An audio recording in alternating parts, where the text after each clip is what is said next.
Hey everyone, welcome back to our channel. Here's Practice Exercise 2 in our SolidWorks Beginner Series. This series is perfect for beginners or anyone looking to strengthen their 3D modeling skills.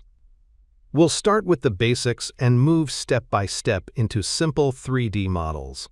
On our channel, we consistently upload tutorials, tips, and tricks so you can stay connected and keep improving your skills. You'll also find videos on different CAD software, helping you learn new tools and workflows along the way. If you have any questions related to CAD, feel free to comment. I'll be happy to help. Grab your coffee, open SolidWorks, and let's get started. Alright, here's the starting interface. Since we're creating a 3D model, we'll start by opening a new part file. Click on New Tool, or simply use the shortcut Ctrl+N, then select Part, and confirm with OK, and that's it. You're now in the part modeling environment. Before we start modeling, let's take a quick look at the drawing preview.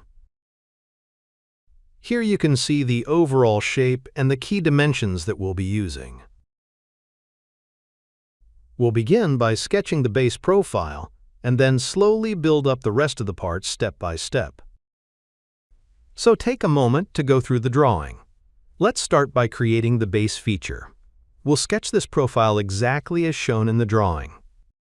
The total length of the model is 100 millimeters, with the tapered section measuring 50 millimeters in length. The overall width is 70 millimeters, and the tapered part is 40 millimeters wide.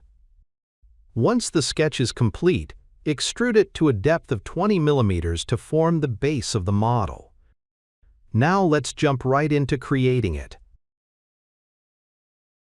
Before we start modeling, make sure your unit system is set to millimeters.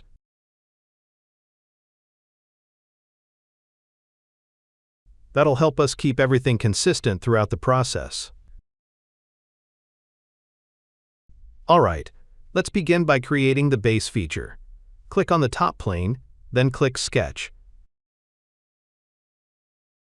Now the top plane is active as our sketching plane. Next, select the Center Rectangle tool. Click right on the origin to set it as the center point of the rectangle, then move your cursor away from the origin to define the end point and click once to place it. Now select the Line tool and create the sketch as shown in your drawing.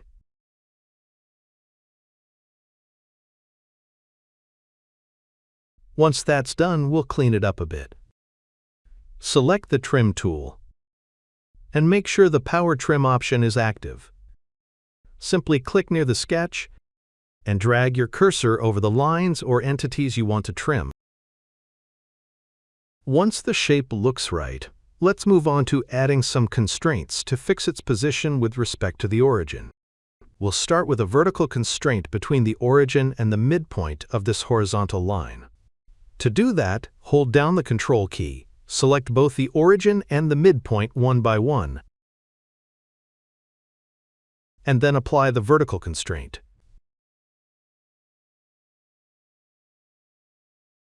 Now we'll add a horizontal constraint between these 2 points. The process is the same. Hold Control key, select both points one by one, and apply the horizontal constraint. Once the constraints are set, we'll move on to defining the exact size of the sketch using the Smart Dimension tool. Set the length between these 2 horizontal lines to 100.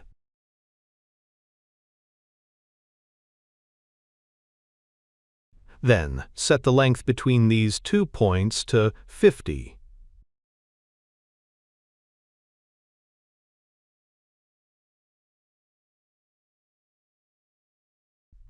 Next, set the width of this horizontal line to 70.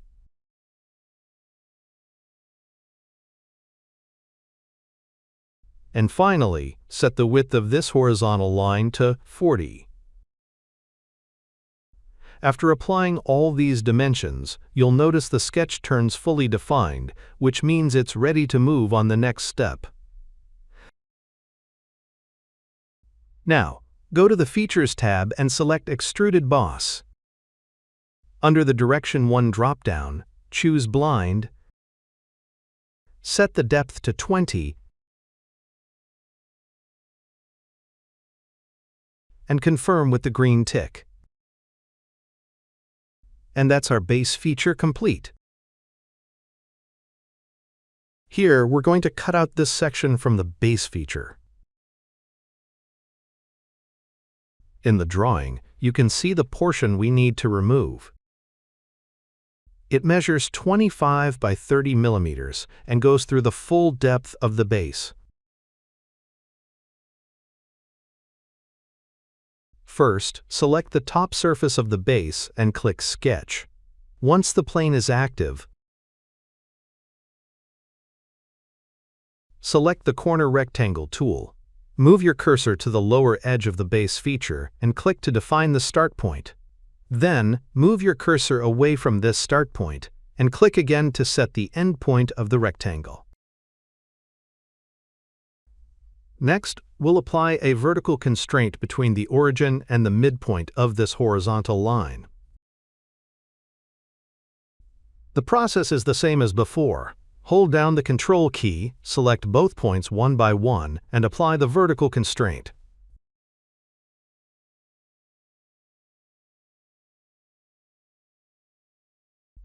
Now, let's define the size of the rectangle using the Smart Dimension tool. Set the length to 25 and the width to 30. After applying all dimensions, you'll notice the sketch turns fully defined, which means it's ready to move on the next step. Now go to the Features tab and select Extruded Cut tool. Under the Direction 1 drop-down, select Through All and confirm with the green tick.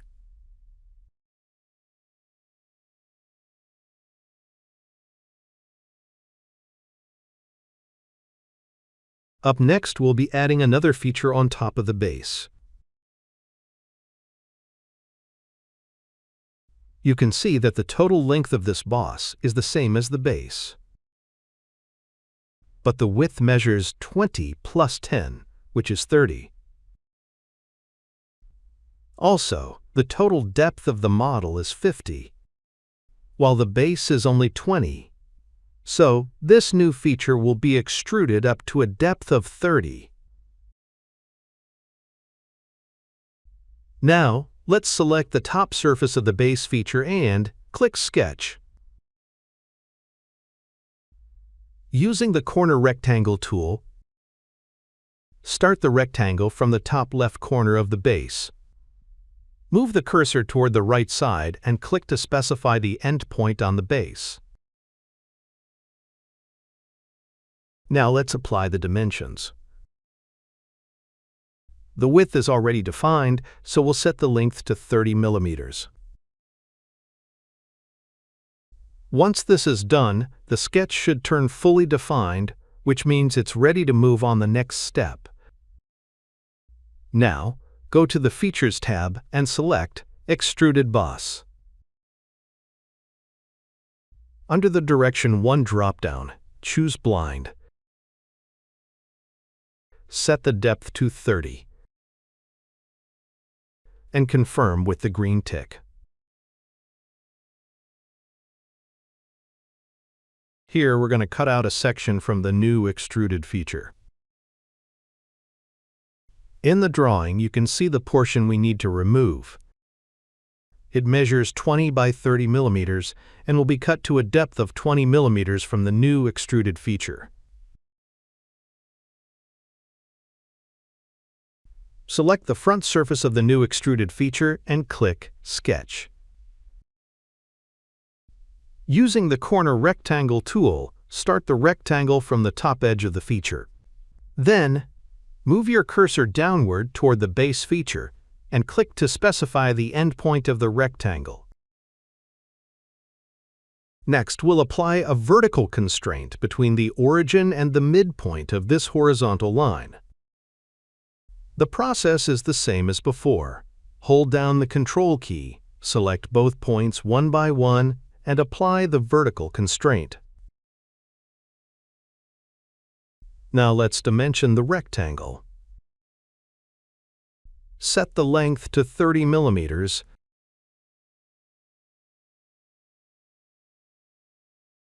and set the width to 20 millimeters. Once this is done, the sketch should turn fully defined, which means it's ready to move on the next step.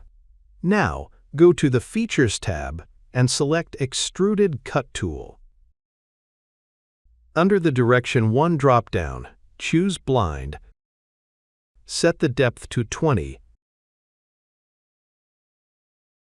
and confirm with green tick.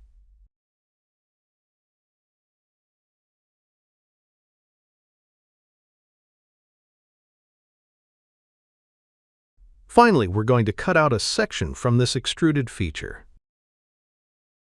In the drawing, you can see the portion we need to remove. It measures 10 by 40 millimeters and will be cut through the full depth of the model from this extruded feature. Select the top surface of this extruded feature and click Sketch. Select the Corner Rectangle tool and start the rectangle from the top edge of the extruded feature. Then, move your cursor downward and click to set the endpoint of the rectangle. Next, we'll apply a vertical constraint between the origin and the midpoint of this horizontal line. The process is the same as before. Hold down the Control key, select both points one by one, and apply the vertical constraint. Now, let's dimension the rectangle. Set the length to 40 millimeters and set the width to 10 millimeters. Once this is done, the sketch should turn fully defined, which means it's ready to move on the next step. Now, go to the Features tab and select Extruded Cut Tool. Under the Direction 1 drop-down, select Through All and confirm with the green tick. That's it! We've finished the model. Thanks for watching! If you found this helpful, give it a like and subscribe so you don't miss the next practice exercise. You can also check the playlist for more 3D modeling tutorials and keep improving step by step. See you in the next one!